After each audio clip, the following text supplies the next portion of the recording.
আসসালামু আলাইকুম। সপ্তম শ্রেণীর বাংলা টিউটোরিয়ালে তোমাদেরকে স্বাগতম। এই ভিডিওতে আমরা একটি বিবরণ লিখব। মানুষের তৈরি পুরনো কোনো স্থাপত্য নিদর্শনকে পুরাকীর্তি বলে। বাংলাদেশে অনেক পুরাকীর্তি আছে, যেগুলোর কোনোটি হাজার বছরের বেশি পুরনো, যেমন বগুড়ার মহাস্থানগড়, নওগাঁর সোমপুর বিহার, বাগেরহাটের ষাট গম্বুজ মসজিদ, দিনাজপুরের কান্তজির মন্দির, ঢাকার আহসান মঞ্জিল ইত্যাদি।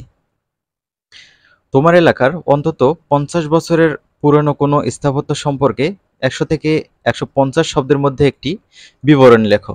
তো শিক্ষার্থীরা, বিবরণের এখানে টাইটেল দিতে হবে, তারপর বিবরণটা লেখা শুরু করতে হবে। তো অনেক স্পেস দেওয়া আছে, আমি তোমাদেরকে শর্টকাট করে খুব সুন্দরভাবে একটা বিবরণ লিখে দিচ্ছি।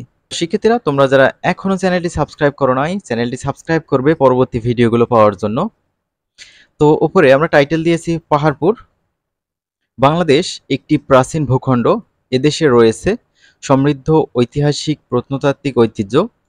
বাংলায় বৌদ্ধধর্মীয় সভ্যতা ও সংস্কৃতির বহিঃপ্রকাশ ঘটে তাদের স্থাপত্য শিল্পে, ভাস্কর্যে ও সংস্কৃতিতে। পাহাড়পুর বিহার বর্তমানে রাজশাহী বিভাগের নওগাঁ জেলার বদলগাছী উপজেলার পাহাড়পুর গ্রামে অবস্থিত।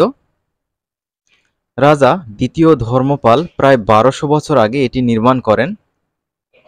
এর উত্তর দিকের ঠিক মাঝখানে মূল দরজা, তারপরেই বড় হলঘর, পাশে দুটি ছোট হলঘর, চারিদিকে দেয়ালের ভেতরে সুন্দর সারিবাঁধা ১৭৭টি ছোট ঘর, সামনের দিকে আছে লম্বা বারান্দা।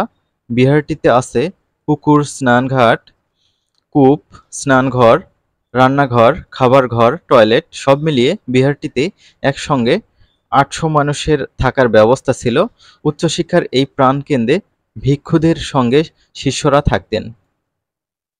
পাহাড়পুর বিহারের বিশাল উঠানের মাঝখানে বড় একটি সুন্দর মন্দির আছে। বিহারটির পূর্ব দক্ষিণ কোণে দেয়ালের বাইরে একটা বাঁধানো ঘাট আছে, ওটাকে বলা হয় সন্ধ্যাবতী ঘাট। অতীতে বহু ঘটনার সাক্ষী এই পাহাড়পুর বিহার আমাদের গৌরবময় ঐতিহ্যের নিদর্শন। আশা করছি এটা বুঝতে পেরেছো। আমরা পরবর্তী ভিডিওতে পরবর্তী সেশন থেকে আলোচনা শুরু করব ইনশাল্লাহ।